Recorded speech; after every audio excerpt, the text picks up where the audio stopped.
Jonathan गोफोर्थ की आत्म जागृति। चैप्टर 9।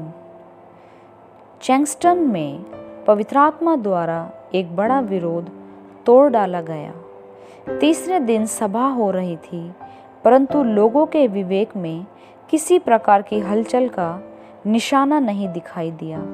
ऐसा लगता था कि उन्होंने एक मन होकर ठान लिया था कि परमेश्वर की पवित्र आत्मा और पश्चाताप को कोई जगह नहीं देंगे। ये बहुत दुख की बात थी कि लोग इस प्रकार चुप और गूंगे जैसे थे। वे प्रार्थना भी नहीं करते थे। श्री गोफोर्थ शाम और सवेरे लोगों से कुछ कहने के बाद लोगों को प्रार्थना करने का समय देते थे, फिर भी सब चुप ही रहते थे। श्री गोफोर्थ आशीष वचन कहकर सभा का अंत करते थे।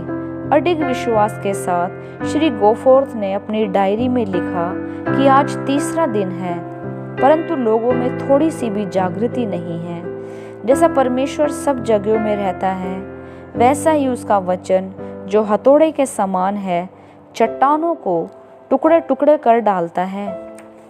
निश्चय ही उसके लोग बिल्कुल नम्र किए जाएंगे। परमेश्वर ने श्री गोफोर्थ के विश्वास का आदर किया। श्री गोफोर्थ के बिना जाने परमेश्वर की पवित्र आत्मा ने काम किया। उस दिन बहुत जोरों से पवित्र आत्मा उतरी। सभा में लोगों का हृदय इतना अधिक नम्र होकर टूट गया कि श्री गोफोर्थ ने पहले ऐसा नहीं देखा था। लोगों के कई घंटे प्रार्थना करने के बाद श्री गोफोर्थ ने आशीष वचन कहना चाहा, परंतु बहुत से लोगों ने दौड़ते हुए जाकर निवेदन किया कि उन्हें अपने पापों का अंगीकार करने का अवसर मिले। जब मसीहियों में बदलावट आ रही थी, पवित्र आत्मा ने गैर मसीहियों को पकड़ा। वे मसीहियों को घेर कर कहने लगे, हमें प्रभु यीशु और उद्धार के विषय बताओ। जादू टोना करने वालों ने भी उद्धार पाया। उनमें विशेष 2 डायन थी। मसीही अगुओं के बीच बहुत विलाप और पीड़ा था। वे परमेश्वर से अपनी ढिठाई और आत्माओं के लिए कुछ प्रेम ना रखने के लिए क्षमा मांग रहे थे। जब आत्म जागृति के कारण लोग पाप अंगीकार कर शुद्ध हो रहे थे, चैंगस्टन के कुछ उद्धार पाए अपने गांव को दौड़े कि वे अपने रिश्तेदारों और मित्रों को लाएं जिन्होंने उद्धार ना पाया था। इनमें से 4 थे जिनके मन में क्यूब नामक एक आदमी के लिए बहुत भारी बोझ था। वे उसे लाने अपने गांव गए। श्री क्यूब वहां का सबसे धनी आदमी था, परंतु अफीम खाता था। अफीम खाने के कारण उसने अपना सब कुछ खो दिया था। उसकी पत्नी टूटे मन से मर गई। वह भी दुखों से भरा अफीम का एक गुलाम बन गया था। कोई उसके विषय कुछ नहीं कह सकता था कि कब मरेगा। जवान लड़की जिसने उससे शादी की थी, उसे सदा भय रहता था कि वह अपनी जवानी में विधवा हो जाएगी। उसके 4 साथी उसे एक टोकरी में ढोकर लाए। वह बहुत कमजोर हो गया था। वह कार से भी यात्रा नहीं कर सकता था। चैंगस्टन की यात्रा शुरू करने से पहले ही उन्होंने उसके अफीम पीने वाली नाली को फेंक दिया, साथ ही अफीम को भी, जिसे छिपा कर रखा था। इस पर वह निराश होकर चिल्लाने लगा कि उसके बिना मैं जी नहीं सकता, मैं क्या करूं? उसके साथियों ने नम्रता से कहा कि हम प्रार्थना करेंगे। पहली रात को क्यूब को ताज्जुब हुआ कि वह शांति से सो गया।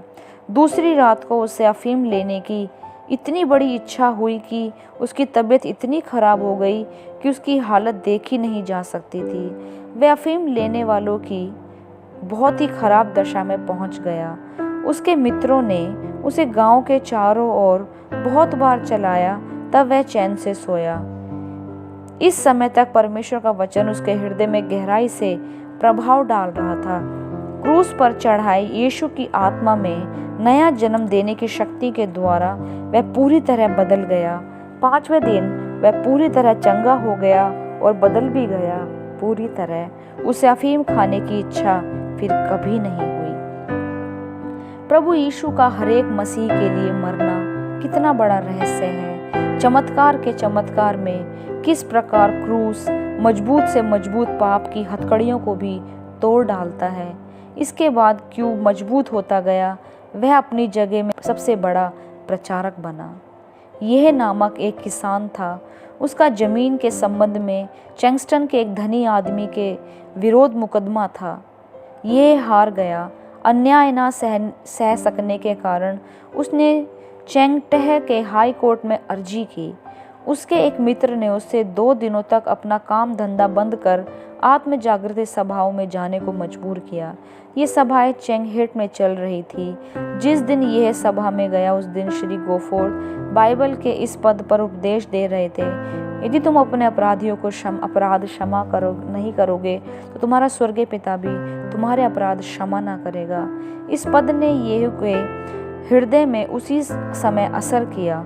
उसने अपने मन में ठान लिया कि वह यीशु ख्रीस्त की ओर फिरेगा और तुरंत मसीही होगा। उसने मुकदमे की ओर सोचना छोड़ दिया, आत्मा में एक नया आदमी बना। उसका हृदय परमेश्वर के प्रेम से भर गया। उसने मन में ठान लिया कि चौंग जाति को उद्धार देने वाले प्रभु यीशु ख्रीस्त के पास ले आएगा। इसलिए जब वह चैंगस्टन लौटा, उसने अपना नया प्रेम, दया और करुणा चांग जाति को दिखाने लगा। इसमें कुछ शक की बात नहीं रह गई कि चांग लोगों के उसके इस बदले हुए व्यवहार और भाव का कारण जानकर ताज्जुब करने लगा। ये सफलवंत हुआ। 3 महीनों के भीतर ये चांग परिवारों के एक जन को प्रभु के पास लाया। चैंगफू से बाहर बड़ी जगह थी। वहाँ की आत्मिक बातों के लिए वहाँ के मिशनरियों के मन में कोई चिंता नहीं थी। वहाँ एक डीकन रुकावट का कारण था। बहुत ही चतुर होने के कारण अपने खराब कामों के निशानों को ढांक देता था। उसे सभा में लाना बहुत कठिन था। उसे डर था कि पवित्र आत्मा उसके ढोंगीपन को पूरी तरह प्रकट करेगा, उसके छिपे पापों को भी खोल देगा।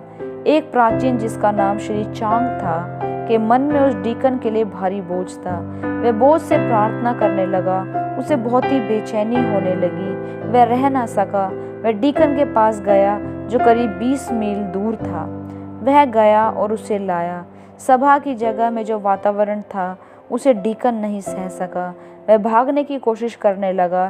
श्री चांग ने उससे बहुत अर्जी की।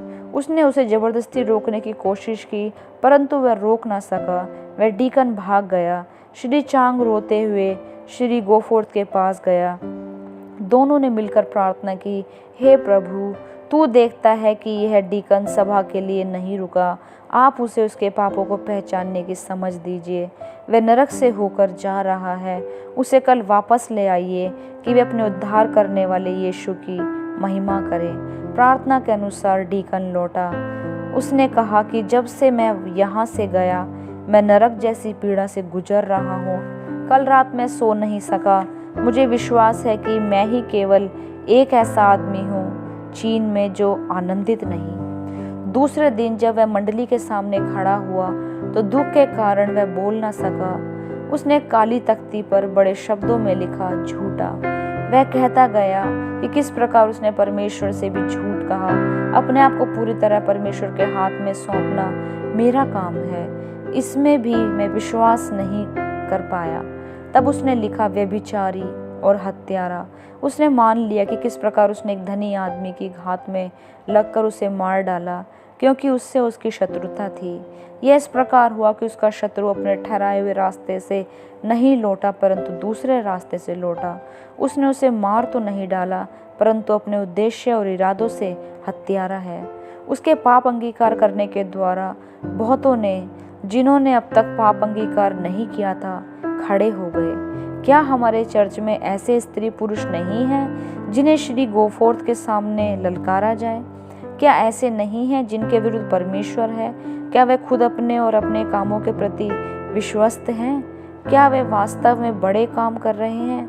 क्या उनका जीवन और मिनिस्ट्री फलवंत है, जबकि पूरी दुनिया की ज़रूरतें हमारे सामने हैं? क्या हम अपने आप को माफ़ करने में न्यायी हैं और हम अपने आप में इस विषय में संतुष्ट हैं?